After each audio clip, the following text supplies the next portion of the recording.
বিসমিল্লাহির রহমানুর রহিম। পরম করুণাময় আল্লাহর নামে শুরু করিলাম।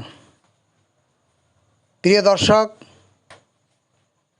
ইনশাল্লাহ আমি আবারও আপনাদের মাঝে এসেছি। আমি অসুস্থ ছিলাম, তাই ভিডিও ছাড়তে পারি নাই। আপনারা সকলে আমার জন্য দোয়া করবেন। আপনারা বিজনেস আইডিয়া নেবেন, বিজনেস আইডিয়া নিয়ে ব্যবসা বাণিজ্য করবেন। যাদের পুঁজি নাই, ক্যাশ স্বল্প, সে সমস্ত লোকদেরকে ভাইদেরকে আমি বলছি, স্বল্প পুঁজি নিয়ে, স্বল্প ক্যাশ নিয়ে আপনারা মাঠে নেমে পড়ুন। ইনশাআল্লাহ মাসিক 20-30 হাজার 40 হাজার টাকা আপনারা আয় করতে পারবেন। আপনি যতটুকু পরিশ্রম করতে পারবেন ততটুকু আয় করতে পারবেন। আপনি যদি কাজ না করেন তাহলে আপনি আয় করতে পারবেন না। কারণ যেমন আপনি মার্কেটে বাইর হইলেন, মার্কেটে বাইর হইয়া আপনি এক দোকানে যায় বসে থাকলেন, বসে থাকলে কিন্তু আপনার অর্ডার কালেকশন হবে না। তাই প্রতি দোকানে যেয়ে আপনাকে অর্ডার সরবরাহ করতে হবে।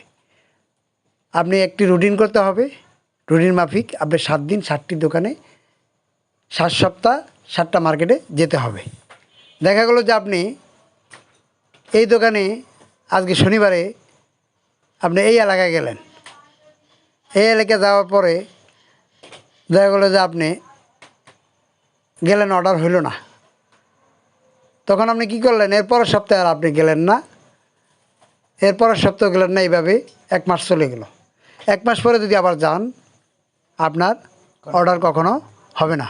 তাই আপনাকে প্রতিনিয়ত প্রতি সপ্তাহে যেতে হবে এবং কার্ড ছাপিয়ে তাদেরকে আপনি দিয়ে দিলে ইনশাল্লাহ তারা যতটুকু মাল আপনার প্রয়োজন, যাদের প্রয়োজন তারা সেই সমস্ত মালগুলা আপনাকে অর্ডার করবে, যদি আপনি সবগুলো মাল তাদেরকে সময় মতো দিতে পারেন।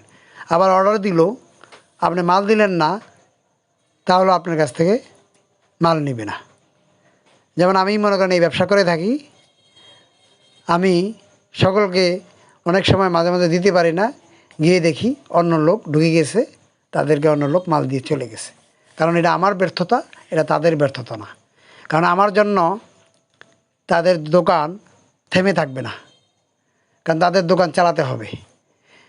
এখন আপনি যদি রুজি রোজগারের সন্ধানে বের না হন, তাহলে আপনি কিভাবে আয় করবেন? আয় করতে গেলে আপনাকে কষ্ট করতে হবে। তাই আসুন আমরা বিজনেস আইডিয়া নিয়ে সাপ্তাহিক মাফিক, আপনি যদি মনে করেন শুক্রবার আমি কাজ করব না, তাহলে শুক্রবার বন্ধ থাকবে। সকলকে ধন্যবাদ।